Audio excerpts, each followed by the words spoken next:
Good morning everyone, नमस्ते and welcome welcome back to my new vlog. दिन है आज मंडे का। और टाइम की अगर बात करो तो टाइम जो है वो काफ़ी आज जल्दी का ही हो रहा है। मतलब बच्चे तो स्कूल जा चुके हैं और टाइम अभी 7:30 पौने 8 का ऐसे ही कुछ हो रहा था। मतलब बच्चों के जाने के बाद में मैंने थोड़ा सा घर का क्लीनिंग का काम किया, उसके बाद सीधे नहाने के लिए चली गई थी। और अभी जिन सब आपने जो प्रीवियस व्लॉग इसमें देखा होगा कि वो गए हुए उदयपुर शादी में। तो अभी जैसे कि घर के अंदर काम जो है ना थोड़े से लिमिटेड है, मतलब जो किचन के काम है वो लिमिटेड है, बाकी घर के कामों में कोई भी कमी नहीं है। तो अब ये कि आज अभी वो घर पे है नहीं, तो घर में जैसे ना दिन काफ़ी बड़े बड़े से लग रहे हैं मुझे। यूँ जैसे सर्दियों के दिन काफ़ी ज़्यादा छोटे होते हैं, लेकिन अभी वो घर पे नहीं है ना, तो मुझे दिन ऐसा लग रहा है ना कि बहुत बड़े हैं। और फिर मैंने सोचा कि ऐसे ही बैठने के बजाय, क्योंकि मन तो देखो लगता नहीं है, तो मैंने सोचा कि चलो एक काम करते हैं कि घर के जो कुछ एक्स्ट्रा पेंडिंग काम है उन्हें निपटा देते हैं। Good morning everyone. सुबह की अभी बज चुकी है 8:15 बज रही है। और बस बच्चे स्कूल जा चुके, उनके स्कूल जाने के बाद में छोटे मोटे मेरे जो काम रहते हैं क्लीनिंग के, जो कि जस्ट नहाने के पहले करने होते हैं, वो काम किए हैं। उसके बाद में अब मैं हो चुकी हूँ रेडी, और सबसे पहले आज मंदिर चली जाऊँगी। वैसे मैं बाद में जाती हूँ काम, थोड़ा बहुत काम करने के बाद में, बट आज मैं जल्दी मंदिर जा रही हूँ क्योंकि आज मुझे बहुत सारे काम करने हैं। मेहंदी भिगो के रखी हुई है, तो मुझे मेहंदी भी लगानी है। और पहले अगर सुबह में लगा देती ना मेहंदी, तो फिर वही है कि 2-3 घंटे मेहंदी रखती, फिर हेयर वॉश करती, फिर मैं मंदिर जाती, तो काफ़ी लेट हो जाता। तो इसलिए मैंने सोचा कि काम करती पहले मंदिर वाला काम कर लेती हूँ, और फिर घर के काम जो है वो तो मेरे चलते ही रहेंगे। और आज मैंने ये वाला सूट जो है ना ये डाला है, बहुत ही सुंदर सा सूट है ये। देखो, मतलब मुझे एक्सपेक्टेशन नहीं थी कि ये इतना सुंदर जो है वो लगेगा। इसको मैं ना 2 बार का वॉश भी कर चुकी हूँ। और इसके यहाँ फ्रंट में देखो पूरा ये ना ऐसे सीक्वेंस का वर्क किया हुआ है, और जो इसकी स्लीव्स है ना वहाँ पर भी पैटर्न है। और इसका जो बॉटम है ना, बॉटम में भी अगर आपने वो वीडियो देखा होगा ना, तो इसके बॉटम में भी ना इस तरीके का पैटर्न था, ये जैसा स्लीव्स का ना बिल्कुल वैसा ही। बट ये ना अच्छा नहीं लग रहा था। तो और जो ये बॉटम था ना वो काफ़ी ज़्यादा हाइटेड था, काफ़ी लंबा भी था। तो मैंने क्या करा, ये जो नेट वाला पार्ट है ना ये कट करवा के, और ये जो नीचे वाली जो पट्टी लगी हुई है ना, इस पट्टी को मैंने ऊपर की तरफ शिफ्ट कर दिया। तो जो लेंथ है वो भी कम हो गई बॉटम की, और जो नेट वाला पोर्शन था ना वो अच्छा नहीं लग रहा था बिल्कुल भी, तो वो मैंने हटा दिया। और ड्रेस जो है वो बड़ी मुझे सुंदर लग रही है। इसका मैंने दुपट्टा नहीं लगाया, इसका दुपट्टा जो है वो अच्छा है, बट थोड़ी सी उसकी लेंथ कम है। और मुझे ना एकदम फुल लेंथ वाले दुपट्टे ना अच्छे लगते हैं, मतलब बहुत ज़्यादा कम भी नहीं है, बट मुझे काफ़ी पूरे 2.5 मीटर के जो दुपट्टे होते हैं ना वो अच्छे लगते हैं। तो अभी मेरे हाथ में ये वाला आया, तो मैंने यही वाला लगा दी, ये भी मैच हो रहा है। और बाकी आप लोग बताना कि ड्रेस जो है वो कैसी लग रही है। और काफ़ी मतलब इतनी कम में ये ड्रेस मुझे मिली थी ना, शायद 350 रुपये का ये पूरा पेयर है विद दुपट्टा, तो इतने कम प्राइस में। तो मैंने उस टाइम पे ना 3-4 ड्रेसें मंगवाई थी। 2 तो कुर्ती थी, एक कुर्ती थी, और बाकी 3 जो थे वो कुर्ता सेट थे। सारे ही अच्छे निकले, और सारे मैं पहन ही रही हूँ। आपने देखा ही होगा कि मैं सारे ही मतलब घर के अंदर पहनती हूँ। गाइस, मंदिर से तो आ गई थी मैं, आधे ही घंटे में जल्दी से आई, क्योंकि आज काम मुझे बहुत सारे करने हैं। बट हाँ, ये अच्छा हो गया कि मंदिर का काम मैंने पहले कर लिया है। और अब मैं यहाँ पर अपनी जो ये दुकान है वो लेके बैठ गई हूँ। तो पहले जल्दी से आप लोगों के साथ में ये जितना भी डीमार्ट का सामान है वो शेयर करूंगी, और उसके बाद में अभी जो टाइम हो गया वो हो गया 9 बजे का। और अब मुझे अपने बालों में मेहंदी भी लगानी है। उसके पहले मुझे ड्रेस चेंज करनी पड़ेगी, और मैं अपने जो है ना वो होता है ना कौन सी काम वाली बाई वाला अवतार ना, वो लेने वाली हूँ। तो इसलिए मैंने सोचा कि पहले अच्छी डिसेंट सी ड्रेस पहनी हुई है, तो पहले आप लोगों के साथ में ये शेयर कर लेती हूँ। फिर उसके बाद में बालों में मेहंदी लगाऊंगी, फिर बाकी के सारे काम जो है वो करूँगी। ठीक है, तो चलिए डीमार्ट का सामान जो है वो आपको बताना स्टार्ट करती हूँ। तो सबसे पहले तो आपको बताऊँगी मैं ये लेकर आई हूँ डव का। ये जो उसकी पैकेजिंग है ना वो चेंज हो गई डव की। पहले जो आती थी वो अलग थी, अभी इस बार पता नहीं, देखो इसमें 5 कलर जो है वो दिए हुए हैं। पीच कलर है, पिंक कलर है, पता नहीं इसमें कुछ अलग अलग रहेगा। और इसका जो नाम भी चेंज हुआ है, डव सीरम बार कलेक्शन। तो हो सकता है इसके अंदर एक्स्ट्रा सीरम है, क्योंकि अभी विंटर्स जो है ना वो आ गया है इसीलिए। तो परी की जो स्किन है वो बहुत ज़्यादा ड्राई है, उसी की वजह से उसको एलर्जी होती है, तो वो सिर्फ डव साबुन ही लगा सकती है, डॉक्टर ने भी बोल रखा है। और ये वाला मैं बड़ा वाला पैक लेके आई हूँ, इसमें 5 साबुन आई है। और ये पता नहीं कितने में पड़ी थी, मैं भूल गई हूँ रेट इसकी, लेकिन अच्छा खासा डिस्काउंट था इसके ऊपर। ठीक है, उसके बाद में ये मैं लेकर आई हूँ 2 मुरमुरे के पैकेट। 2 में लेकर आई हूँ, क्योंकि एक तो मैं थोड़ी सी वो बनाऊंगी, चिवड़ा बनाऊंगी, और बाकी बच्चों के टिफिन में इसके मैं पोहे वगैरह बनाती हूँ, तो थोड़ी ज़्यादा क्वांटिटी में चाहिए होते हैं, तो ये लेकर आई हूँ। और साथ में ये मकई का जो पोहा होता है वो भी लेकर आई हूँ, क्योंकि ये भी चिवड़े में लगेगा। और उसके बाद में ये लेकर आई हूँ मैं पॉपकॉर्न की मक्की, जो कि काफ़ी ज़्यादा ना महंगी मिलती है। पता नहीं हमारे वहाँ उदयपुर में तो सस्ती मिल जाती थी, बट यहाँ तो महंगी मिलती है। ये आधा किलो मैं लेकर आई थी 75 में। मतलब कि कितना हो गया 130 रुपये किलो। ठीक है, ये हो गया। और ग्लीटो का ये जो लिक्विड है वो ख़त्म हो गया था बिल्कुल, मतलब अभी समझ लो थोड़ा सा बाकी है, बिल्कुल ख़त्म था ना, थोड़ा सा बाकी है। तो ये मैं लेकर आई हूँ और ये सिर्फ डीमार्ट में ही मिलता है और ये कहीं मिलता है। और सॉस जो है वो मैं लेकर आई हूँ सुरभि का, जो कि हमेशा लेके आती हूँ, लेकिन इस बार पता है जहाँ पे ये सॉस का सेक्शन था ना वहाँ पर मैं ढूंढती रह गई, क्योंकि मेरे दिमाग में इमेज जो थी वो इसकी जो पैकेजिंग है ना वो देखो चेंज हो गई है। आप लोग भी लाते होंगे ना, तो बिल्कुल कलर जो है उसका डार्क हो गया है। बाकी चीज़ें बिल्कुल वही है, नो ऑनियन नो गार्लिक वाला ही है ये, जैसा कि हमेशा मैं लेके आती हूँ। बट इसकी जो पैकेजिंग है ना वो चेंज हो गई है, तो बहुत देर लगी मुझे ढूंढने में और ये सामने ही पड़ा हुआ था, तो ये लिया है मैंने। और उसके बाद में अभी जैसे कि सर्दियाँ हैं तो सर्दियों में गुड़ तो लगता ही है, तो ये 1 किलो का मैं पैक लेके आई हूँ गुड़ का। और क्या लेकर आई हूँ, हाँ, और ये लेकर आई हूँ मैं विनेगर का। तो विनेगर भी इतना सा पड़ा हुआ है, तो विनेगर वैसे खाने में तो कम काम में आता है, लेकिन क्लीनिंग में मैं अच्छा खासा काम में लेती हूँ, तो ये लेकर आई हूँ। और बच्चे साथ में थे तो आपको पता ही है, बच्चे साथ होंगे तो चीज़ें वो अपने हिसाब से बहुत सारी उठा लेते हैं। खैर बहुत सारी तो मैंने रखवाई थी उनसे, बट फिर भी उन्होंने ली है। और एक ये लेकर आई हूँ टूथपेस्ट, ये वही पतंजलि का दंत कांति वाला है ये। और थोड़ा सा मैं जल्दी जल्दी बता रही हूँ क्योंकि मुझे लेट हो रहा है। और बाकी ये लेकर आई हूँ मैं आलमंड्स, आधा किलो का ये पैक है। और चाय पत्ती मेरे पास में ऑलरेडी 250 ग्राम पड़ी हुई है, तो मैं ये 250 ग्राम और लेकर आ गई हूँ। और ये लेकर आई हूँ अमचूर का पैकेट। और हाँ, ये लेकर आई हूँ वाटरमेलन सीड्स भी है और पम्पकिन सीड्स भी है। ये अच्छी खासी रेट में थे, मतलब ये कितने हैं, शायद 200 ग्राम है, 200 ही ग्राम है। 200 ग्राम का जो ये पैकेट है ना ये मुझे पड़ा था 99 में ये था। और ये लेकर आई हूँ मैं फ्लैक्स सीड्स जो है ये 100 ग्राम की पाउच है, बड़ा था ही नहीं, अगर बड़ा होता तो मैं बड़ा लेके आती, बट ये 100 ग्राम की पैकेट ही थे, तो मैंने ना 4 पैकेट उठाए, मतलब कि टोटल 400 ग्राम।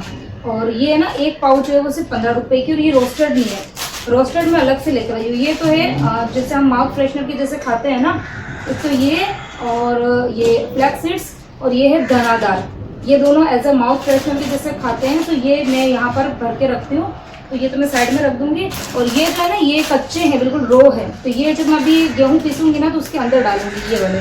तो अभी मल्टीग्रेन आटा जो है वो भी मुझे बनाना है, तो उसके अंदर मैं ये डालती हूँ, तो उसके लिए मैं लेकर आई हूँ। उसके बाद में दालों के अंदर जैसे मूंग तो बिल्कुल ख़त्म हो गए थे, लास्ट 1 महीने से घर में मूंग का दाना भी नहीं था, और फिर इतने ज़्यादा कोई पसंद नहीं करते हैं, इसलिए मैंने ध्यान नहीं दिया। बट अभी मैं 1 किलो मूंग लेके आई हूँ।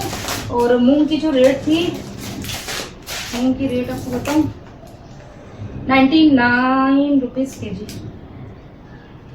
नहीं ये थे 109 रुपये किलो, रेट जो थी वो है इसकी 109 रुपये किलो। और ये 1 किलो नहीं 900 ग्राम ही है, इसलिए मुझे 99 में पड़े।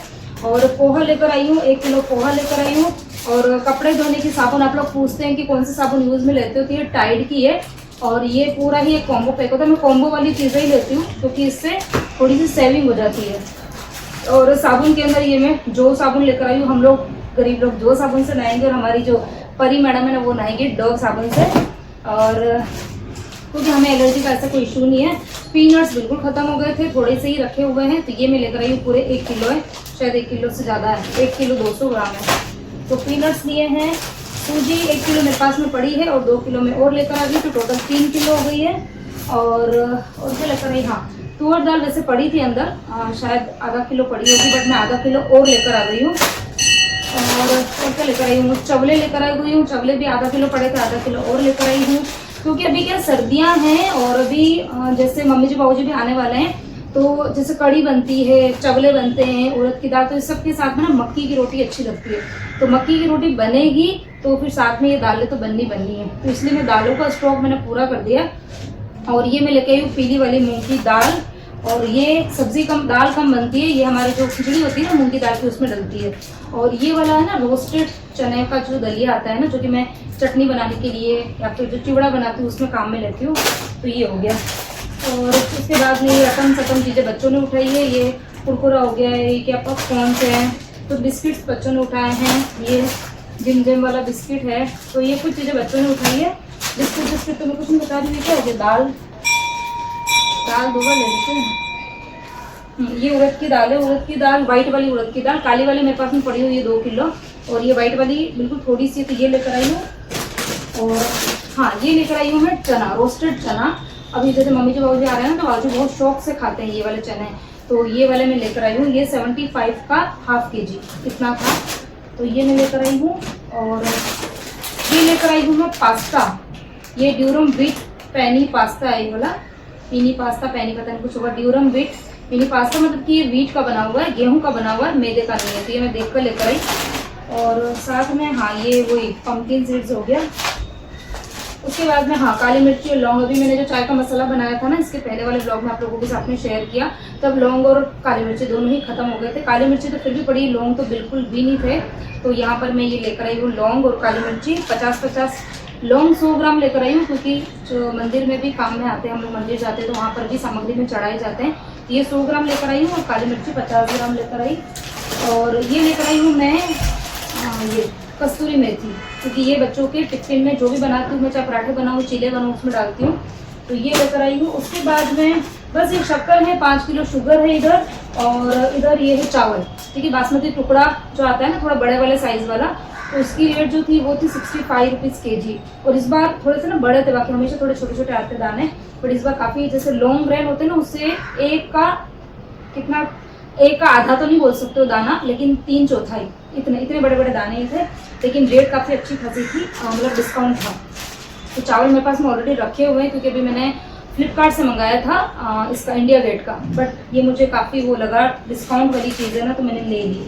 तो ये हो गया मेरा सारा का सारा सामान। और अभी इसके अंदर मैंने तेल नहीं लेकर आई हूँ, क्योंकि आप लोग पूछते हैं ना कि आपके महीने का राशन जो है वो इतने में ही आ जाता है क्या, तो इतने में नहीं आता है। ये तो सिर्फ समझ लो कि कुछ चीज़ें हैं, बाकी इसमें तेल इंक्लूड नहीं है, घी नहीं है। अभी मुझे गेहूं भी लाना है, लेकिन गेहूं कभी जैसे सब जब आएंगे तो मैं उनके साथ में ही जाऊंगी और गाड़ी में लेकर आएंगी, क्योंकि फिर वो जो बोनी होती है ना वो मेरे से उठती नहीं है। और इसके अंदर क्या मिसिंग है, छोटी मोटी और भी चीज़ें हैं, कभी याद आती थी तो मुझे जियो मार्ट से इनसे मंगानी पड़ जाती है। बाकी मेन जो चीज़ें ख़त्म हो गई थी वो मैं सारी यहाँ पर लेके आ गई हूँ। और अभी मैं इन सारे सामान को फिर से इसी के अंदर भरूंगी, क्योंकि ये काम मैं करूँगी फ्री होके, मतलब जब दिन को फ्री हो जाऊँगी ना, तब ये सारा सामान अपनी जगह पे लगाऊंगी। हाल फिलहाल मैं सबसे पहले तो मैं ड्रेस चेंज करती हूँ, बालों में पहले मेहंदी लगाती हूँ, और अब मुझे लग रही है भूख। मंदिर से आती हूँ ना, खाने के बाद में मुझे लगती है तेज़ वाली भूख, तो किचन में जाऊँगी, देखती हूँ छोटा मोटा कुछ खा लेती हूँ। और आज खाने में मैं बनाने वाली हूँ गोभी के पराठे, पत्ता गोभी के पराठे, ठीक है। जैसे आपको मेरे चैनल पर ये गोभी के पराठे देखने मिलेंगे ही नहीं, क्योंकि मम्मी जी बाबू जी दोनों जने पत्ता गोभी नहीं खाते हैं, तो उस टाइम पे तो मैं लेके ही नहीं आती हूँ, तो मतलब सब्जी वगैरह कुछ नहीं बनाते उस टाइम पे हम लोग। तो मैंने सोचा कि चलो अभी फ्रेश गोभी कल मुझे दिखी थी, तो बच्चों का बड़ा मन था खाने का, तो मैं लेकर आई। तो आज मैं बनाऊँगी पत्ता गोभी के पराठे, ठीक है। चलिए, बालों में अच्छे से लगा दी है मेहंदी। और आज पता नहीं मेहंदी का पैकेट शायद थोड़ा सा मैं बड़ा लेकर आ गई थी, तो मेहंदी जो थी वो थोड़ी सी ज़्यादा थी, लेकिन हाँ बहुत अच्छे से लग गई है। पूरा 15 मिनट मुझे लगा, तो ये आगे पीछे और अच्छे से मेहंदी जो लगा दी। और अब इसको रखूँगी करीबन 3 घंटे तक, और तब तक मैं अपने घर के सारे काम जो है ना वो अच्छे से निपटाऊँगी, और तब तक ये रहेगी। और सिर में मैं ये सोच रही हूँ कि ये लगा देती हूँ, बालों में ना तेल ही डाल देती हूँ, तो उससे ना जैसे तो गिरेगी नहीं। अगर थोड़ी सी मेहंदी पतली हो जाती है ना तो थोड़ा गिरने का डर रहता है, लेकिन ये मैंने मेहंदी टाइट ही रखी थी थोड़ी सी, क्योंकि फिर वो बूंदे बूंदे गिरती है ना तो बहुत इरिटेशन होता है, मतलब ऐसा लगता है कि कब सिर जो है ना वो धोऊं। तो अभी ये देखो अच्छे से मैंने लगा दी, तब ये ना सूखेगी नहीं, सुखानी नहीं है इसको मुझे, क्योंकि सूख जाएगी तो कलर अच्छे से नहीं आएगा। तो यहाँ पर ये देखो इसको मैंने अच्छे से कवर कर दिया है, और अब काम करूँगी। सो यहाँ पर किचन में आ चुकी हूँ, और सबसे पहले अब गोभी के पराठे बनाने हैं तो उसकी स्टफिंग में बना दूँगी और आटा लगा दूँगी। और स्टफिंग एक्चुअली बनेगी, उसके बाद वो ठंडी होगी, उसके बाद में पराठे बनेंगे, तो इसलिए मैं ये वाला काम पहले कर दूँगी। बाहर जो डीमार्ट का भी मैंने आपको पूरा सामान बताया था वो ऐसे ही बिखरा पड़ा है, बट पहले मैं ना ये किचन वाला काम निपटा देती हूँ, क्योंकि स्टफिंग को वही ना कि बनने में तो ज़्यादा टाइम नहीं लगेगा, लेकिन इसको अच्छे से ठंडा करना ज़रूरी है, तभी पराठे जो है ना वो अच्छे से बनते हैं। तो यहाँ पर कैबेज जो थी वो अभी आजकल मतलब वही ना सीज़न है, तो सीज़न में कैबेज काफ़ी अच्छी आ रही है। और पराठों के लिए ऐसा है कि कैबेज आप किसी भी तरीके की कट कर सकते हो। बाकी सब्ज़ी बनाते हैं ना तो मुझे जैसे ना बिल्कुल कैबेज के पतले पतले श्रेड्स होते हैं ना वो अच्छे लगते हैं। अगर उसको बड़े बड़े से अगर पीस करेंगे ना तो वो कैबेज खाने में अच्छी नहीं लगती है। लेकिन हाँ, पराठों के लिए मैंने रैंडमली फटाफट से जैसा कटिंग हो पाया वैसे कर दी। अब यहाँ पर ये जो कढ़ाई है ना वो कढ़ाई है जिसमें मैंने कि कल बनाया था घी, तो कल ये कि अभी जैसे जैन साहब घर पे है नहीं तो दोनों टाइम प्रॉपर खाना तो बनता नहीं है, और घी मैंने बनाया था दिन के टाइम पे, तो शाम को ऐसा कुछ बनाया ही नहीं था कि इस कढ़ाई के अंदर मैं बना पाऊँ, तो इसको मैंने ढक के रखा हुआ था। और आपने देखा भी होगा स्टार्टिंग में कि नीचे बॉटम में थोड़ा थोड़ा घी जो था वो चिपका हुआ था। तो इस तरीके से मतलब मैं जब भी घी बनाती हूँ ना तो उसी कढ़ाई के अंदर है ना सब्ज़ी बना देती हूँ, क्योंकि कढ़ाई जो है वो बिल्कुल साफ़ ही रहती है और घी जो है ना वो बिल्कुल भी वेस्ट नहीं होता है। तो यहाँ पर बस मैंने कढ़ाई के अंदर तेल डाल दिया है, और ज़्यादा तेल का यूज़ मैं नहीं करती हूँ, क्योंकि पराठे में वैसे भी तेल लगता है, जब बनाएंगे ना तो ऊपर भी पराठे में तेल लगेगा, तो इसलिए स्टफिंग के अंदर मैं थोड़े से कम तेल का यूज़ करती हूँ। उसके बाद में राई ज़ीरा हींग डाला था, और हाँ कड़ी पत्ता और हरी मिर्ची इन दोनों को मैंने थोड़ा सा मिक्सी में दरदरा सा पीस लिया था, ताकि बच्चे जब खाएं ना तो मुंह में हरी मिर्ची के जो हरी मिर्ची या कड़ी पत्ते के जैसे टुकड़े मुंह में आते हैं ना, तो बच्चे मतलब ये कि एक एक चीज़ फिर ढूंढ ढूंढ के निकालते, पूरे पराठे को है ना पूरा ख़राब ही कर देते हैं। तो इसलिए मैंने थोड़ा सा पीस के डाल दिया था, और उसके बाद में लाल मिर्ची, हल्दी, नमक, धनिया पाउडर डाला था, थोड़ा सा यहाँ पर बस पानी डाल के, और मसाला जो है वो अच्छे से पका लूँगी। और उसके बाद में जो गोभी है ना वो गोभी इसमें ऐड कर देंगे।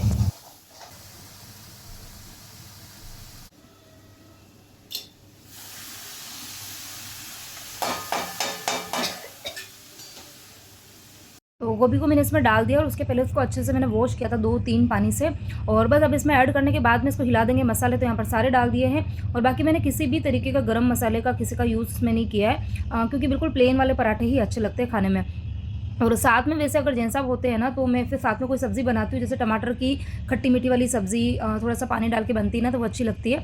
बट मुझे पता है बच्चे तो ऐसे ही खा लेंगे, मैं भी खा लूँगी ऐसे ही। आटा भी मैंने लगा दिया, थोड़ा सा ही लगाया है आटा मैंने, क्योंकि अभी पराठे खाएंगे, बहुत हेवी हो जाते हैं, इसलिए मैंने ज़्यादा आटा नहीं लगाया है। मतलब मसाला भी उतना ही है कि अभी ख़त्म हो जाएगा, बस उतना ही मैंने बनाया है। और अब यहाँ पर गोभी भी चेक कर लेते हैं, तो ये हो चुकी है, जल्दी पक जाती है ये। और अभी मसाला वसाला सब कुछ मैंने डाल दिया है, थोड़ी सी कच्ची लग रही है, इसको थोड़ा सा और पकाऊंगी 2-3 मिनट। और फिर ये देखो इसके अंदर है ना बहुत सारा पानी जो है ना ये रिलीज़ हो गया देखो। तो गैस की आंच जो है ना वो मैं तेज़ रखूँगी, और फिर इसमें डालेंगे थोड़ा सा बेसन, तो एक बाइंडिंग भी आ जाएगी और ये थोड़ा सा ड्राई भी हो जाएगा, और फिर बनाएंगे इसके गर्मा गर्म पराठे। तो सब्ज़ी अंदर पकती रहेगी, और यहाँ पर ये सामान पूरा फैला पड़ा है, तो मैंने सोचा, पहले मैंने ये सोचा कि सारे सामान को मैं इसी बैग के अंदर भर देती हूँ, और मैंने भरा भी था, आप देख रहे होंगे मैंने भरा भी था। बट फिर एकदम से याद आया कि सारे सामान को भरूंगी, फिर इन इन बैग को आप इधर उधर रखूँगी, थोड़ी देर में आंटी भी आएगी, तो एक काम करती, वैसे भी मसाला बन रहा है, ठंडा होगा, और अभी तो वैसे भी अच्छा खासा टाइम है मेरे पास में, क्योंकि सिर में मेहंदी लगा रखी है, तो मुझे करीबन 3 घंटे तो मेहंदी रखनी ही है, उसके बाद में हेयर वॉश होगा।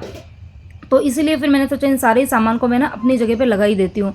तो जो एक्स्ट्रा सामान रहता है ना वो मैं इन 2 बड़े डब्बों के अंदर रखती हूँ। एक तो स्टील का ही बड़ा सा डब्बा है मेरे पास में, और एक ये जो पेंट करने की बाल्टी रहती है ना, इसके अंदर जो भी मतलब घर में पेंट वगैरह हुआ था तभी बाल्टी आई थी, तो ये काफ़ी अच्छी क्वालिटी की होती है, तो इसके अंदर मैं सामान को रखती हूँ। और इस बार बहुत टाइम बाद में मैं अपना जो ये डी मार्ट का ये जो ग्रोसरी हॉल वीडियो भी शूट कर रही हूँ, और साथ में जो ग्रोसरी को मैं किस तरीके से ऑर्गेनाइज़ करके रखती हूँ, तो उसके बारे में भी मुझे कमेंट आए थे कि श्रद्धा बहुत टाइम से डी मार्ट गए नहीं हो, सामान लेकर आते हो कि नहीं आते हो तो किस तरीके से रखते हो, थोड़ा सा हमारे साथ में शेयर करो, अच्छे लगते हैं इस तरीके के वीडियो। तो इसीलिए मैंने सोचा कि अभी जैन साहब घर पे है नहीं, तो आराम से मैं डी मार्ट भी गई थी, और उसके बाद में काम जो है मैं आराम से कर रही हूँ, सारी चीज़ें आप लोगों के साथ में शेयर भी कर रही हूँ। तो यहाँ पर देखो सारा सामान मेरी आंखों के सामने है, और अब ये कि जो सामान ख़त्म हो गया है ना उनको मैं डिब्बों के अंदर रिफ़िल करूँगी, बाकी के जो पैकेट्स हैं ना उनको मैं खोल नहीं रही हूँ, सारे ही पैकेट्स को मैं डिब्बों के अंदर रख दूँगी। अब ये कि डिब्बे में जैसे कि ना ये स्टील वाला डब्बा जो है वो नीचे रहता है, और इसके ऊपर मैं ये प्लास्टिक वाली बाल्टी रखती हूँ। तो जो चीज़ें मतलब अभी बिल्कुल भी काम आने वाली नहीं है, मतलब 5-10 दिन 15 दिन ना, तो उसको मैं स्टील वाले डब्बे में रख रही हूँ। और जैसे कि सूजी हो गई है, सूजी जैसे मेरे पास में 3 किलो है, तो 2 किलो के जो पैकेट है वो तो मैंने नीचे वाली जो ये स्टील वाली टंकी इसके अंदर रख दिया है, और 1 किलो का पैकेट जो है वो मैंने बाल्टी के अंदर रखा हुआ है। तो उससे क्या होगा कि निकालने में थोड़ी सी आसानी रहती है, नहीं तो ये कि एक सामान को निकालने के लिए हमें 10 सामान को बिखेरना पड़ता है।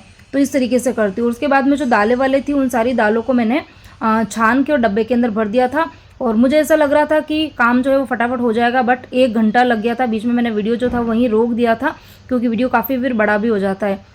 और इसी बीच में फिर मैंने जो केबेज पक गई थी तो उसके अंदर मैंने बेसन डाल दिया था, और बेसन डालने के बाद में 2-4 मिनट और अच्छे से पकाया, और फिर मैंने मसाले को अच्छे से ठंडा कर दिया था। तो यहाँ पर सारा सामान जो था वो मैंने ऑर्गेनाइज़ भी कर दिया अपनी अपनी जगह पे। मतलब जो डब्बे वैसे सारे डब्बे जो थे ना वो धुले हुए रहते, क्योंकि जैसे ही खाली होता है तो मैं तुरंत उनको धो के अच्छे से सुखा के फिर रखती हूँ। तो डिब्बे वगैरह तो कुछ धोने नहीं थे, लेकिन वही है ना कि चीज़ों को फिर साफ़ करके अंदर रखना होता है, और फिर एक डिब्बा खोलते हैं तो ये लगता है कि चलो पास वाले डिब्बे को भी एक बार चेक कर लेती हूँ। तो ये मतलब महीने में 15 दिन में मैं ये काम ज़रूर करती हूँ, और इसी वजह से चीज़ें जो है ना वो ख़राब नहीं होती है। बाकी मुंबई का क्लाइमेट आप सबको पता ही है कि काफ़ी मॉइस्चर वाला है, तो चीज़ें यहाँ पर टिकती नहीं है। बहुत सारे लोग शिकायत करते हैं कि हम कोई भी दालें लेके आते हैं, पाव भर भी दाल लेके आते हैं ना, तो वो उसके अंदर कीड़े पड़ जाते हैं। बट मेरे यहाँ पे ऐसी कोई प्रॉब्लम नहीं है। प्रॉब्लम मतलब क्लाइमेट तो है, लेकिन मैं इस तरीके से ध्यान रखती हूँ तो चीज़ें ख़राब नहीं होती है। तो बस यही सब चीज़ें थी, और बाकी अब यहाँ पर बस मैंने पराठे बनाने जो वो स्टार्ट कर दिए, क्योंकि मुझे लग रही थी बड़ी तेज़ वाली भूख। और पराठे जब मैं बनाती हूँ स्टफिंग वाले ना, तो मैं जो आटे की लोई होती है ना वो बिल्कुल छोटी लेती हूँ, और उसके अंदर मसाला एकदम भर भर के मसाला भरती हूँ। मुझे इसी तरीके के पराठे अच्छे लगते हैं। बाकी बहुत सारे लोग क्या करते हैं कि आटे की लोई बड़ी लेते हैं और स्टफिंग भरते हैं कम, तो फिर खाने के टाइम पे ऐसा लगता है जैसे हम रोटी खा रहे हो। और ये वाले जो पराठे हैं ना, अभी मैं आपको बताऊंगी भी सही कि पूरे ही पराठे में कोई जगह ऐसी नहीं है कि जहाँ पर आपको खाली आटा सा दिख जाएगा। पूरे ही पराठे में पूरी स्टफिंग अच्छे से स्प्रेड हुई है।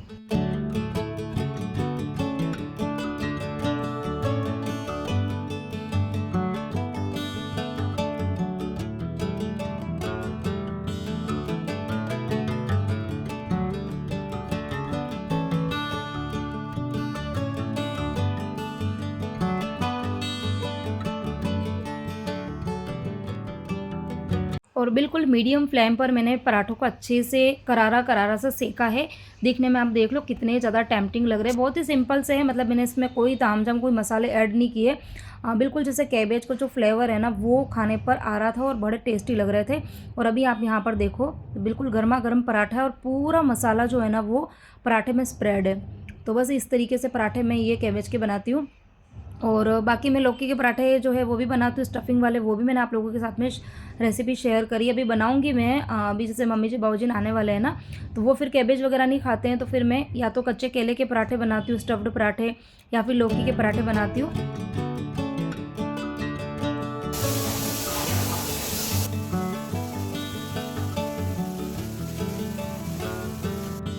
तो यहाँ पे करीबन 3 घंटे हो चुके थे, और बालों में मेहंदी जो थी ना वो बिल्कुल भी सूखी हुई नहीं थी, क्योंकि मैंने पॉलीथीन रैप कर दी थी ना इसीलिए।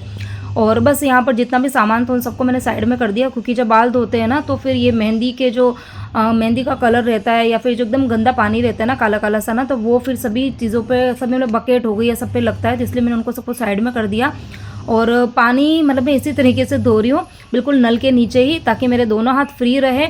और जो नल है ना उसको भी मैंने एकदम कम करके रखा हुआ है, तो क्योंकि बालों में जो है ना मेहंदी अच्छे से निकालना ज़रूरी है।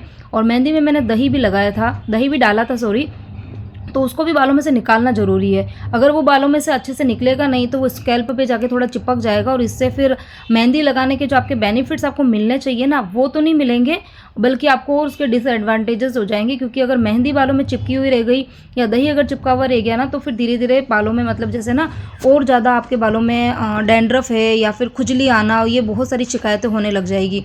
तो बहुत सारा पानी जो है वो वेस्ट होता है जब हेयर वॉश करते हैं, मतलब जब मेहंदी वगैरह लगाते हैं। तो इसलिए मैंने जो नल था ना वो बिल्कुल कम पे रखा हुआ था।